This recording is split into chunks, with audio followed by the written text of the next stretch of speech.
சாபிரா கும்பகோணத்திலிருந்து கேட்குறாங்க, தொழுகையில் கண்களை மூடி தொழலாமா அப்படின்னு கேட்குறாங்க. இது சம்பந்தமாக நேரடியாக கண்களை மூடுங்கள் என்றோ அல்லது மூடாதீர்கள் என்றோ ஆதாரபூர்வமான செய்தி இல்லை. சில பலவீனமான அறிவிப்புகள் சிலது இருக்கிறது, ஆதாரபூர்வமாக நேரடி ஆர்டர் எதுவும் இல்லை. ஆனால் நபி ஸல்லல்லாஹு அலைஹி வஸல்லம் அவங்களுடைய வேறு சில அறிவுரைகளும் நபிகளாருடைய சொந்த தொழுகை முறையையும் நாம் பார்க்கும் பொழுது கண்களை திறந்த நிலையில் தொழுகிறது தான் சரியான முறை அப்படிங்கிறத விளங்கி கொள்ள முடிகிறது. பொதுவாக நபி ஸல்லல்லாஹு அலைஹி வஸல்லம் எப்படி தொழுதாங்களோ அப்படித்தான் நம்ம தொழுகணும் என்பது நமக்கான ஆர்டர். சல்லு கமார் ஐத்துமூனி உசல்லி.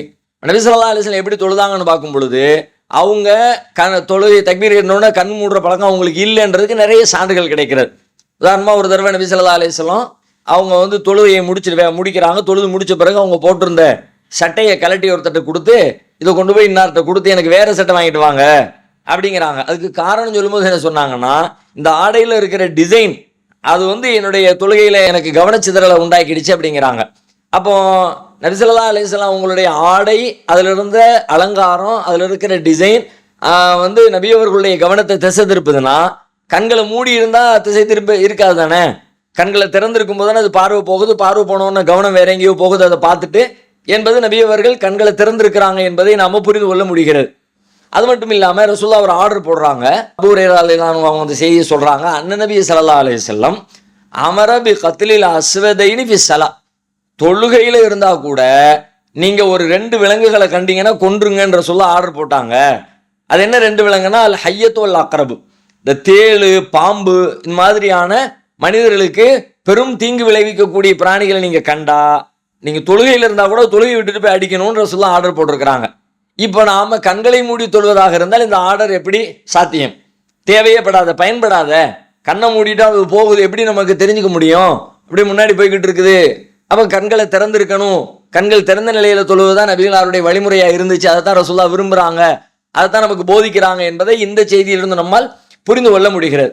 அதே மாதிரி இன்னொரு தடை ஒன்று இருக்கிறது. கண்களை திறந்திருந்தா கூட அந்த கண்களுடைய பார்வையை பற்றி சொல்லும் பொழுது ஒரு தடவை ரசூலுல்லாஹ் சொல்கிறாங்க, மாபாலு அக்வாமின் எர்ஃபவுன அபுசாரஹும் இல ஸமா. சில மக்களுக்கு என்ன நேர்ந்துச்சு, உங்களுக்கு என்ன ஆச்சு? அவங்க எர்ஃபவுன அபுசாரஹும் இல ஸமா, வானத்தின் பக்கம் தங்களுடைய பார்வைகளை உயர்த்துறாங்க. ஃபி ஸலாத்திஹிம், தொழுதுகிட்டு இருக்கிற நேரத்தில் தங்களுடைய தொழுகையில் வானத்தை நோக்கி பார்க்குறாங்களே. இதில் என்ன இதுல இருந்து அவங்க விலகிக்கணும். அவ்வளோ துக்தஃபன்னா அபுசாரும், இல்லாட்டி அவங்களுடைய பார்வைகள் பறிக்கப்பட்டுரும். வானத்தை நோக்கி பார்க்காதீங்க. இப்போ இதுலேயும் நல்லா கவனிங்க, பார்க்கவே பார்க்காதீங்க என்பது ஆர்டர் இல்லை.